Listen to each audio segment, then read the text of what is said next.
What a dude, Tour crew. Wait a minute. Hey, stop, put that credit card down. Before you buy a rusted out project car from Facebook Marketplace or order a turbo-sized watermelon from eBay, let's have a serious talk about some stock block limits. Because today, we're ranking the car brands based on one simple question. How much boost can a factory engine take before it identifies as a grenade? I'm going to take the best cars from each brand so we have a representative, a winner of every single brand, right? And the rules are stock internals only, no forged pistons, and one champion per brand. All right, let's get into it. First, we're going to kick things off in C tier. These cars are great right up until you add boost. Then they become no bueno. In the champion from Dodge, we have the Challenger Scat Pack 6.4 liter Hemi. Listen, the 6.4 Hemi is an incredible naturally aspirated engine. It's huge, it's loud, and it rips, but the pistons are just made of glass. The Ringlands are paper thin. If you boost a stock 392, you aren't building a race car, you're just building a ticking time bomb. If you want boost, just buy a Hellcat. Even though in my head, I've always wanted to boost a Hemi, it's not a good idea. Moving up into the B tier, these engines can handle power, but there's always a catch. Usually the catch is your bank account or some weird engineering flaw. And in this tier next up, we have the Subaru.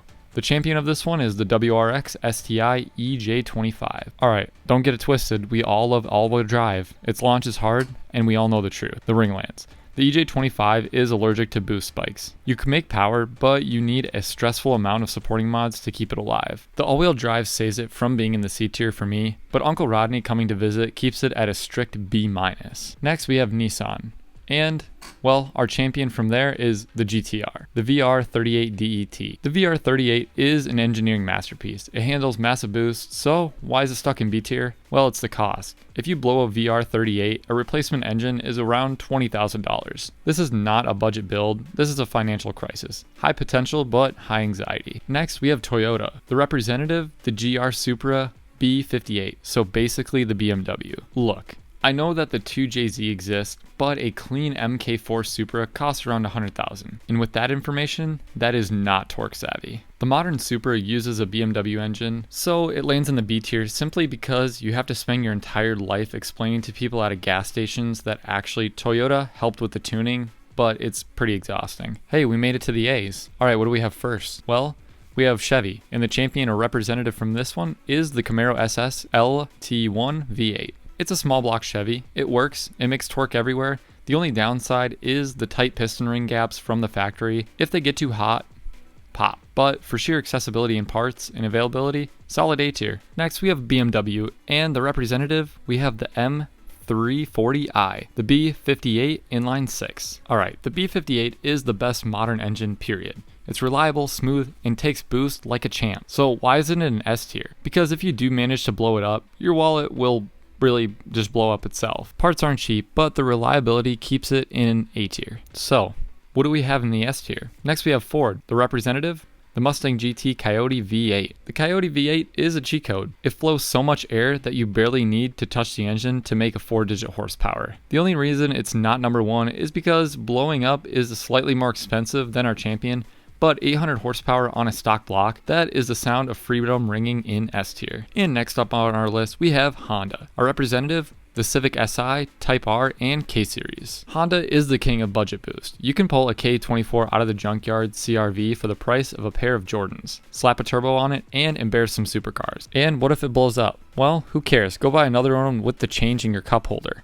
Absolute S tier. Next, in our S tier again, we have a Kia. Our representative, the Kia Stinger GT 3.3T. Listen, I know it's a Kia, I know the badges look like a 9-inch nail sticker now, but the engine is a tank. You can push around 500 horsepower to the wheels on a stock block without opening the engine up. It's cheaper than a Supra, cheaper than a BMW, and if it blows up, you can probably find another one in the junkyard from a wrecked Genesis G70, and that's why it's an S tier. And another one in A, we have Audi. Our representative, the RS3, the TTRS 2.5 liter. This engine is a masterpiece. It sounds better than your favorite song. It takes massive boost effortlessly. So why is it an S tier? Well, the cost. The entry fee for a DAZA car is around $50,000. And if you bend a rod, the repair bill is basically a new Honda Civic. So S tier performance with the F tier financial responsibility puts it in a solid A tier. Next, we got Volkswagen. A representative, the Golf R. This is basically like the budget Audi. It's in the same engine architecture, but it's a little cheaper. The block is pretty strong, but the rods are kind of the weak link here. Keep the torque under 420 foot-pounds and it will run forever. Push past that and you'll have a window in your engine block. High value, but respectable power.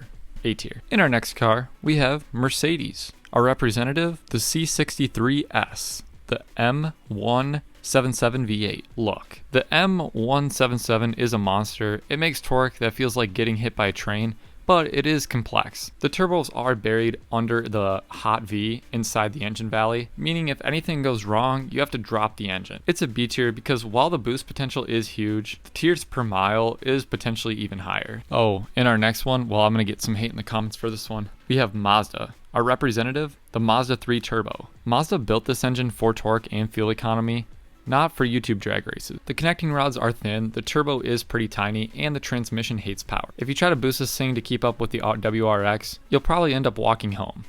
So we're just gonna put this one in the C tier. Well, that's all I have for you guys. I appreciate you guys watching. If you're still watching right now, let me know if I missed anything in the comments down below, and we'll see you in the next one on Torque Savvy. Peace.